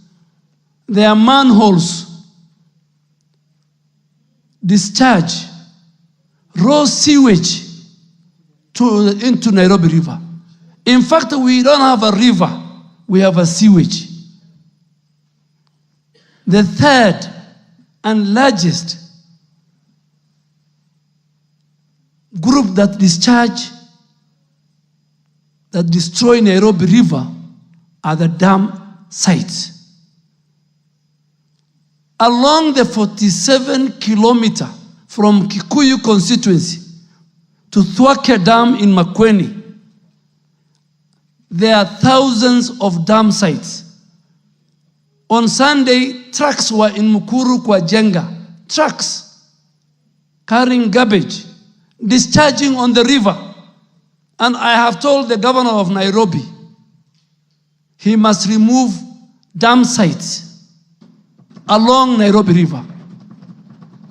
And we are going to call to order the companies that he has contracted who carry garbage and the private ones that come to our homes, even including members of parliament.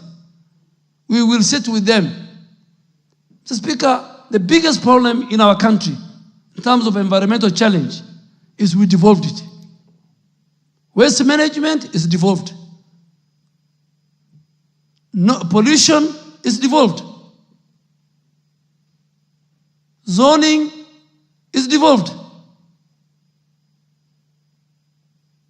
No county today in our country can tell you we have this dam site. You have seen trucks, Mr. Speaker, as you drive. Behind them, the garbage is falling. We will introduce very strict measures. So dam sites is another pollution. Solid waste goes into the river, Mr. Speaker. Informal settlement, very little. If you allow me, Mr. Speaker, just to make a joke, the guy who is in the informal settlement, he cleans his plate, even doesn't need to wash it. The food he has is very little. So what is he going to throw away? The people who throw garbage, who have huge garbage, is the middle class and the industries. And then they blame informal settlements. Mr. Speaker, the other group is those who build or encroached on the riparian part of. When I saw the question from Honorable Kajwang, I was very happy, because it will give me an opportunity to address from the floor of this house. These 100, I have written to CAPTCHA and I have written to Kenya Association of Manufacturers. With all these big companies, Mr. Speaker, big companies are dumping their waste, their effluent.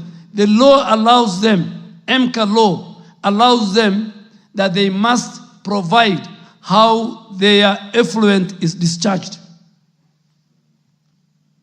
Let me accept it. Somebody somewhere failed. Because of corruption, because of greed, nobody wanted to protect the environment. NEMA had the teeth. This DG has transferred a number of people. But they got to big people and they were being returned. All the NEMA officials in the city are transferred, all of them, including the county director, who had very powerful connections. Michuki, I read his notes. The late Michuki. He had a good vision. Mzee Moi, when he started umomonyoko wa udongo, people used to laugh at him. If we could have picked from where he left, today Kenya, our forest cover, which is 10.3%, could have been 35%. The Speaker, Ethiopia, our neighbor, has done 36 billion tree growing in 10 years. So far, Mr. Speaker, we have done 451 million. Every minister has a county. And I am ready to work with every member here to give you the seedlings, to work with KEFRI and KFS. Mr. Speaker, where you come from, you have seen what UNHCR, Mr. Speaker, and I want you to support me, is a global UN entity to take care of the interests of refugees. They must provide an alternative energy source. They have cut all the trees over the years. I have told the UNHCR country director, it will not be business as usual. I will go with you to Dadaab. And I told them I have the backing of all the members of parliament from that area. They're even killing elephants. They're killing giraffes and sell them. Together, all of us must protect. So, Honorable TJ, I have told you who is polluting, and we will deal with them.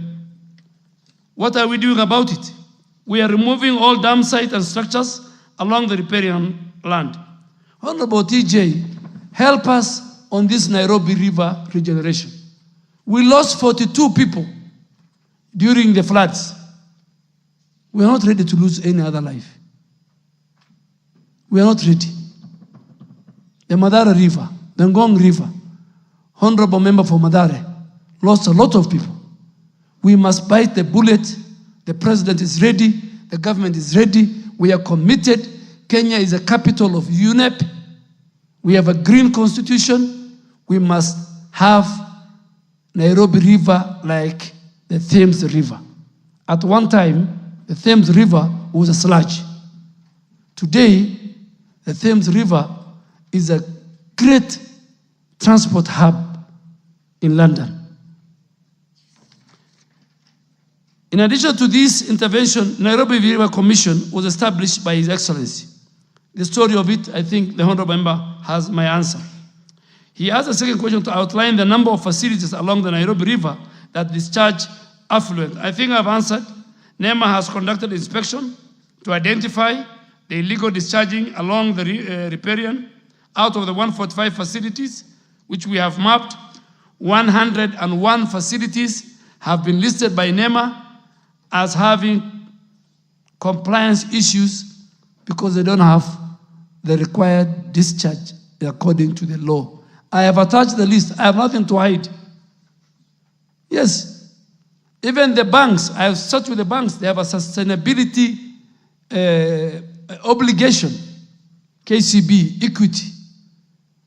If they are giving credit to a company, to a factory that is destroying the environment, even that sustainability of that company will be in question. So about 101. We have slaughterhouses who are discharging raw